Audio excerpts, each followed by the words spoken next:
All right, so the third of several lessons looking at using various functions that we've been introduced to so far. And so continuing with the idea of a cubic function here. First, I have an applied question in which they describe an open-top box made from this rectangular piece of cardboard like this, where you cut out these corners of side length x, fold up the sides, and voila, you got yourself a box. All right, so first, knowing that each of those corners, those squares, have a side length of x, what's the expressions for the length, width, and height of the open top box? Which I mean is, what's the distance from there to there, here to here, and here to here? Well, I'll start with the height.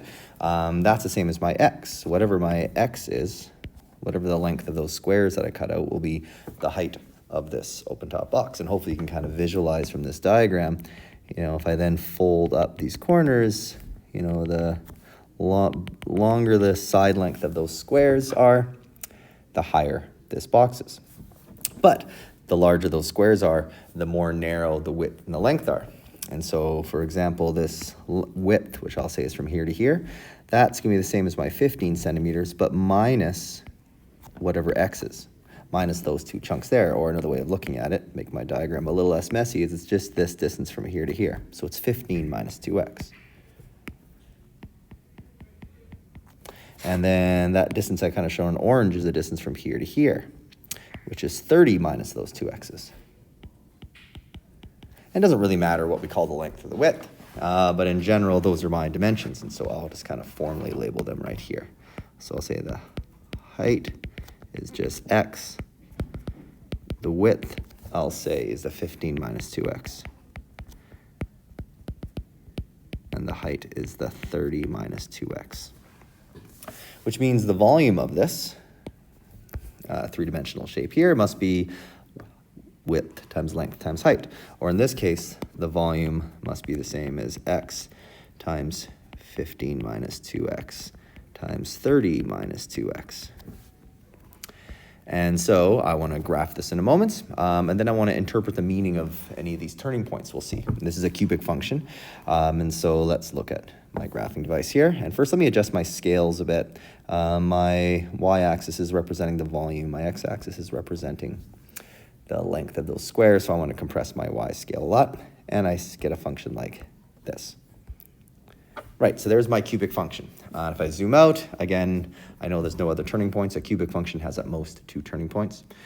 So there's 2 of these turning points. One of them is this, 3.17 and about 650. That represents the maximum volume possible for this open top box. When x, if we cut out squares of side length 3.17 centimeters, then the maximum possible volume of this box is roughly 650 cubic centimeters. So I'll write that down, and then I'll look at the other turning point. Because again, there were 2 turning points. So one turning point was approximately 3.17 and 650, writing each of those to 3 significant figures. Yeah, I've done that correctly. So I'll say is the max possible volume. It's the optimal volume. This is a type of optimization problem. And so again, that's my x, and this is my volume.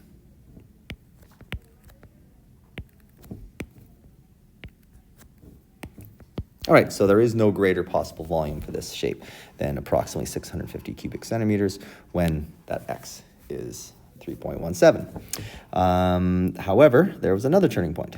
And if I know how to use my device, there we go. There's another turning point down here at 11.83 comma negative 650. So what does that represent? Well, that makes no sense at all.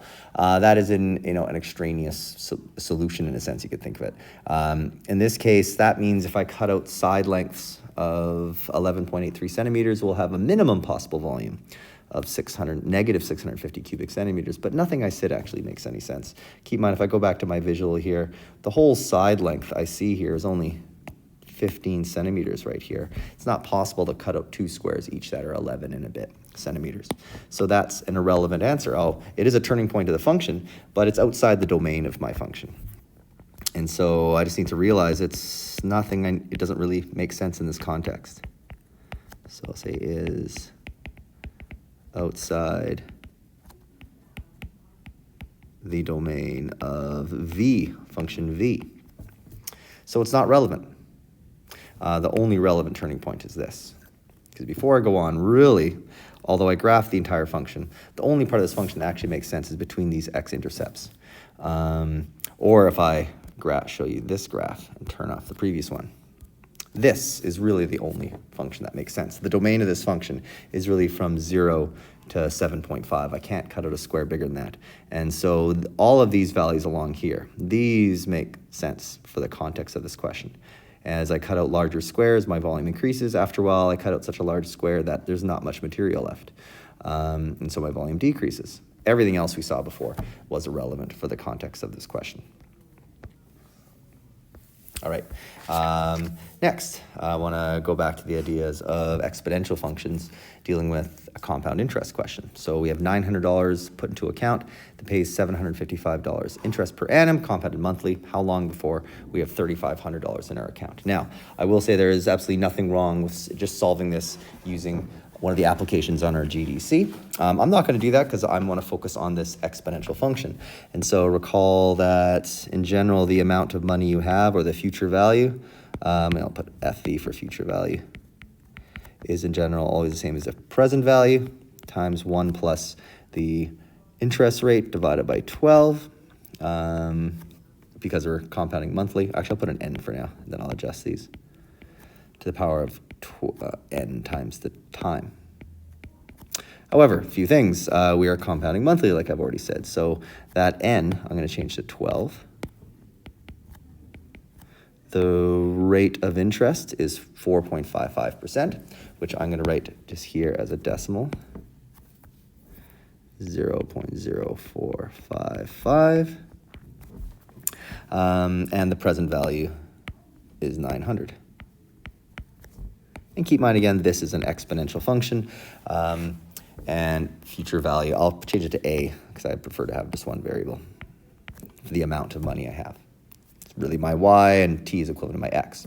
And so because I want to focus on the fact that this is an exponential function, I want to graph this to find where it's equal to 3,500. Because really, in the end, if I want to find when this is equal to 3,500, I can solve this by graphing an equation y equals 3,500 and graphing y equals all this good stuff to the right. And so let me go here. Let me adjust my scales here again. This time I'm looking at money on my y, years on my x. Oh, sorry, months. No, years on my x, yeah, because I went 12. So let's look at this and look at this. All right. So now I can actually see visually the growth of this exponential function of my compound interest. And if I zoom out more, I can see how it definitely exhibits those characteristics of exponential growth. But in this case, it's this intersection point right here at just shy of 30 years that I'm curious about. And so in 29.9 years, this investment will be worth $3,500. And so let me write that down. So when t is approximately 29.9 years, which keep in mind, we are compounding monthly. So 0.9 of a year, 90% of a year is approximately 11 months. So I'll say approximately 29 years and 11 months. We have reached 3,500. Remember again, just as this question in isolation, it probably would have been faster to solve it using one of the applications in our GDC. But if that's all we know, then we're quite limited actually. Whereas if we understand why, the answer is the way it is, we can answer more involved questions. All right, lastly, still sticking with exponential functions, I want to create a regression model of this data here. And so what this is showing you is here's the data for the U.S. domestic box office revenue for Avengers Endgame over the first 4 weeks of release. So for example, in the first week of release, its premiere week in the United States, its revenue was a little over 470 million American dollars. And you can see how each week in the second week, this was just in the second week, that was its revenue. So I want to determine an exponential regression model in this standard form, some coefficient times the base to the power of x. And I want to use that model to predict the weekly box office revenue in week 6. And so one of the best ways of approaching this is to use regression. So I'm going to say use exponential regression here. And maybe even before that, let me show you visually why an exponential model is appropriate for this. So I'm going to make a simple scatter plot of this data, which again can be done on any GDC. So here it is right now. Obviously this is a terrible graph right now. Let me think about the context here. So y-axis is the revenue in millions of dollars. X-axis is the week of release. And I can see this has the characteristics of an exponential decay function. And so hence an exponential function is appropriate. And so we use technology to come up with the regression equation, which I have here. And not only can I see that it matches the points quite nicely, my Spearman's R, my R value, is quite strong. It's like almost 1 or -1 because it's going down. So there's a very strong correlation here. I can just tell by looking at this is a strong correlation. So let me first write down that equation I have. And so my equation in the form would be y equals 1025 times 0.438 to the power of x. That's in this form here, where x is the week number. And so if I want to use this now to predict the revenue in week 6, I change x to 6. And I could just evaluate this quickly on a scientific calculator. Even better though, or maybe I'll say just as good, is to understand that's this here, that base of my exponential function, that represents, I can see that according to this model, every week we lose a little more than 50% of the revenue. Every week, a little less than half of the revenue is kept from the previous week. That said, I evaluate this and I get approximately $7.2 million US dollars.